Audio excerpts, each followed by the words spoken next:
When it comes to gardening, there's a lot to love about metal garden beds. They're durable, accessible, and often come in several shapes, sizes, and colors. However, with their rise in popularity, questions have been raised about their effectiveness. Questions like, are they safe for growing edible plants? Do they waste water? Will they get too hot for your plants? We have an answer for each of those questions. Keep watching and we'll clear up the following misconceptions surrounding metal garden beds.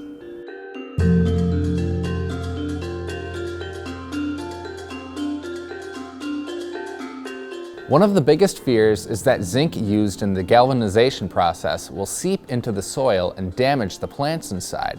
For clarity, galvanization is done to help prevent the metal from rusting. While it's true that small amounts may gradually seep into your soil, that is not necessarily a bad thing. Zinc is a natural mineral commonly found in garden soil. In fact, both plants and humans require a small amount of zinc to survive.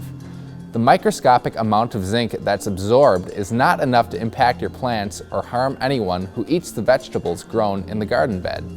Galvanized steel has been safely used as the primary material for several food and water-related items, including livestock troughs, grain silos, water storage, and even home water pipes.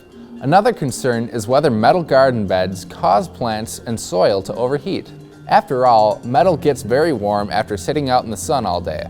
While the soil temperature near the edges of the garden bed may rise slightly, it's certainly not enough to impact your plants. As with any plant container, as long as you properly water your plants, you should not have to worry about them drying up.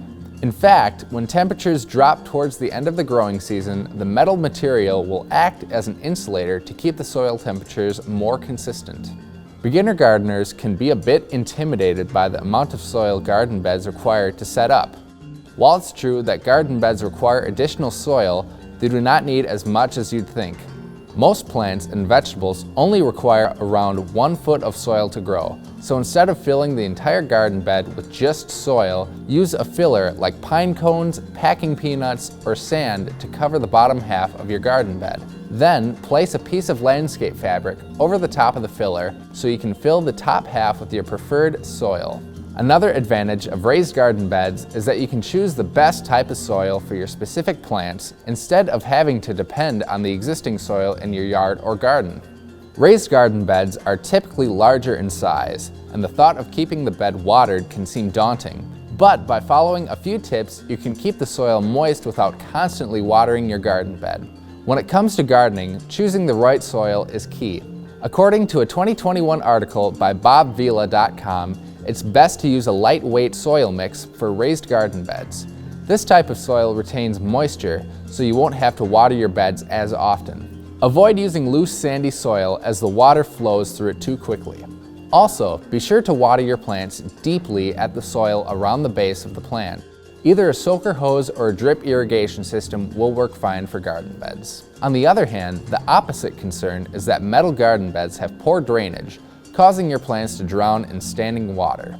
Once again, selecting the right soil for your garden bed is a great benefit because you can choose the soil that drains at the right rate.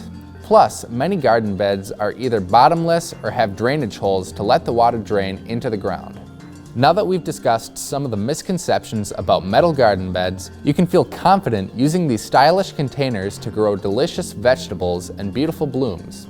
If you're interested in adding a garden bed to your landscape, make sure to check out our collection of top-quality Sunnydaze garden beds. We hope you'll love the multitude of benefits these elegant metal garden beds provide, which will allow you to grow your favorite plants season after season. My name is Josh, and thank you very much for watching.